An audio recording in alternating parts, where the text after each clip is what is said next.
If I had to build my bridal trousseau from scratch today, knowing everything I know about marriage, in laws, real life, and what actually gets used, I would do it in a very particular manner. Not bigger, not more expensive, just smarter and properly thought of. When you start your wedding shopping, it just happens that your trousseau quietly gets mixed into it. And before you know it, you've bought 20 heavy Indian outfits that you will probably wear twice, and you think that's your trousseau. Hold on. Here's what nobody tells you: your trousseau is not for your wedding week, it's for your actual married life, your post wedding era. So, before we get into what all is needed in your trousseau, let's first understand what is a trousseau. So, a trousseau is nothing but a collection of clothes, jewelry, home basics, and personal things that you carry into your new life. Most of us end up overbuying for functions and don't really think about daily life that much. So, if I was starting my trousseau from scratch today, this is what I would do. Feel free to change the quantity depending on your budget. This is just the normal estimate of what I think you girlies might need. Let's get into it. So let's start with the obvious. Number one, I would do a mix of 5 to 6 statement Indian and Indo-Western wear. Basically, Indian wear for events that take place through the year. Could be a sharara type outfit for a Diwali puja or any other puja. Kaftans are like really chic and really in right now. Very main character at a family dinner. So that for a party or a family get together maybe. A jacket skirt Indo-Western combo for someone's housewarming. You get the point. I think a mix of a sharara, a kaftan or two, and a heavy salwar kameez is more than enough to kickstart your newly married life. Add to that maybe 3 to 4 proper festive saris. I feel like up until marriage, most of us girlies may or may not realize the value of saris. At least that was me. I started wedding shopping and I realized the amount of Indian saris and the kind of different works that there are out there. Patolas, bandhnis, kanjivarams, banarasis, like such beautiful, gorgeous stuff.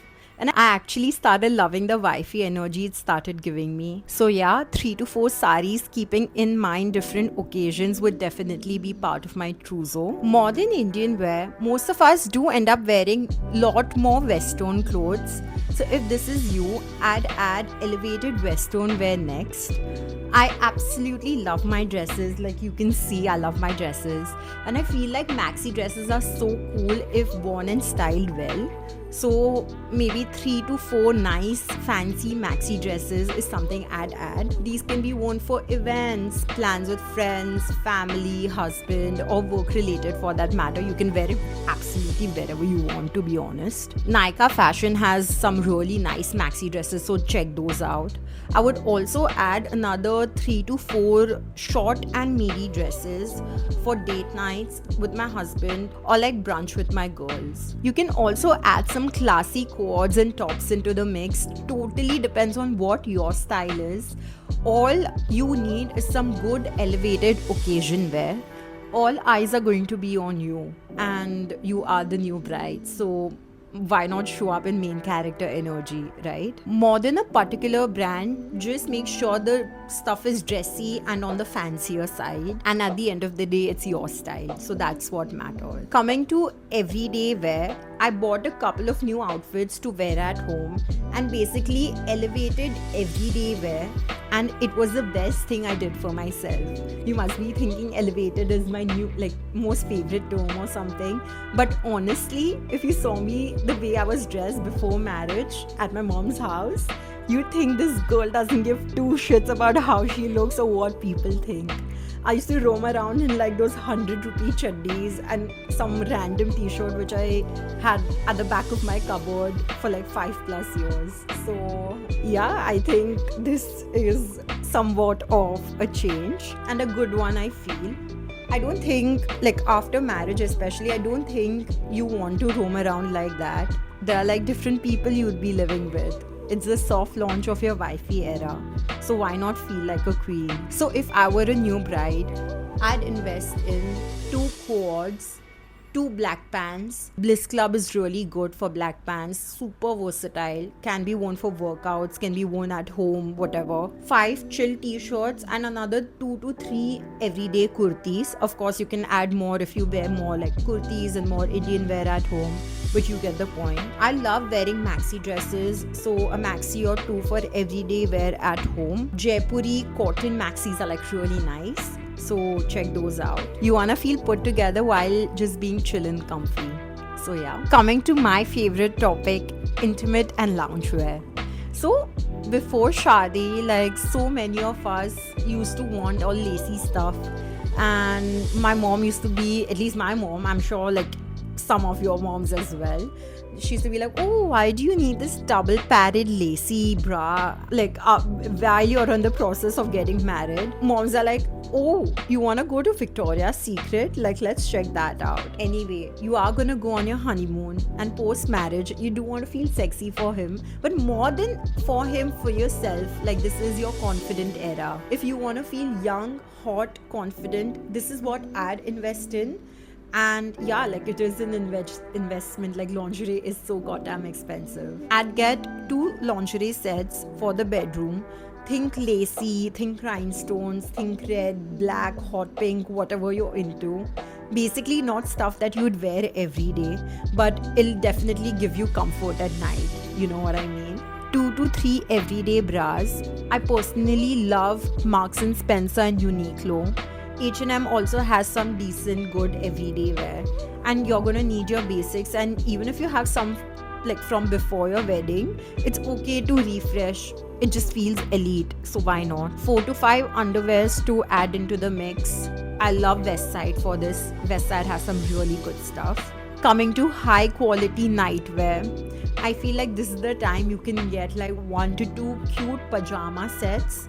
So even if at night you're chilling with your entire fam, you're feeling comfy and you're feeling cute. You can also add an everyday cotton nightie or two, because cotton nighties are the holy grail. Like just so comfy. The short ones especially, like everyday staple, you know what I mean. Coming to the topic of jewelry, this is very subjective. Everyone looks at jewelry in a very different format. Like some people like to invest more, some people don't feel the need to invest in jewelry.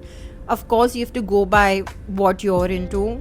But if I had to talk about essentials, this is what I would go for. So a nice dainty bracelet for everyday use, a pair of gold or diamond earrings for everyday use also.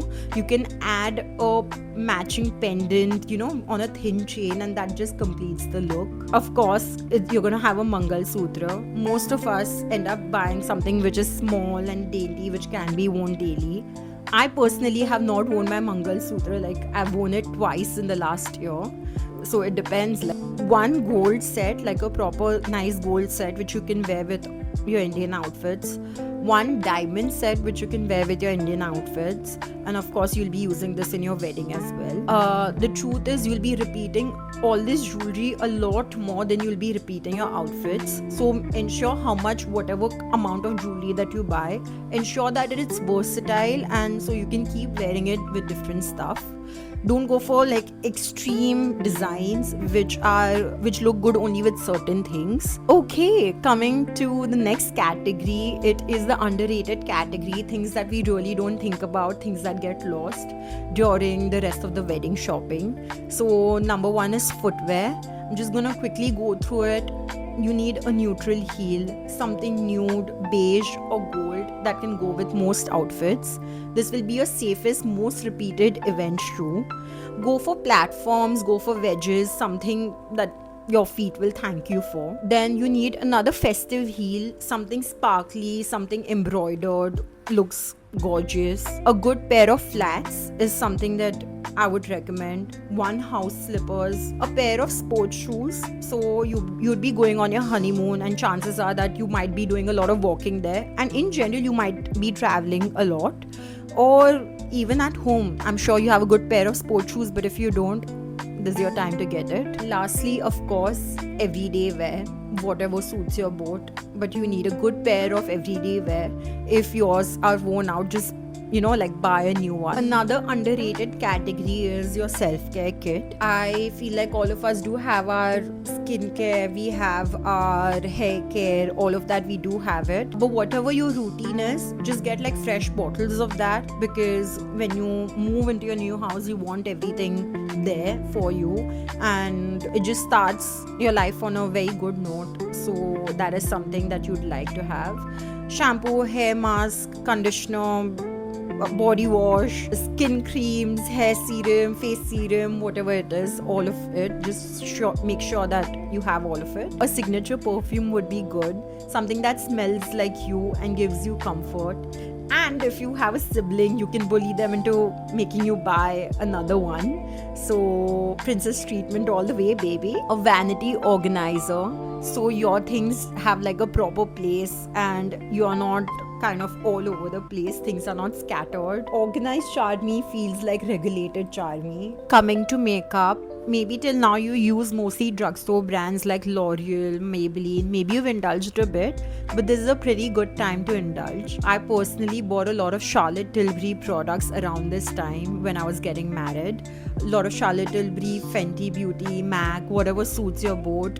Things like it could feel a bit luxe, but it's just self-care and it feels really good. So trust me, go for good makeup. Coming to hosting starter pack, no one prepares you for this. You'll be hosting friends, family, cousins. Even if it's a small get-together, be prepared. Enter your hostess era. So a couple of things that you might need is a good dinner set, serving platter for starters, some aesthetic teacups, coffee cups, drink cups, whatever it is, a dessert bowl, one elegant table runner, and then of course if you are doing a tablescape, you can get like a lot more things. But if you want to actually know how to hold a proper soiree or a sick get together, let me know in the comments. I'll tell you my well kept hacks. Here are some of the things that I'd skip. Buying 25 heavy Indian wear, you're not gonna need it, trust me. Overpacking, you don't need quantity, you just need clarity, and you need specific things in all categories. So if I had to summarize everything, this is what I would be getting. Check it out, screenshot, make it your checklist. And if I had to build a trousseau that supports my everyday life, this is how I'd be doing it. Not for my wedding week, you're not buying for photos, you're buying for your everyday life. Love you girls a lot. See you in the next video, and I really hope this video helped you.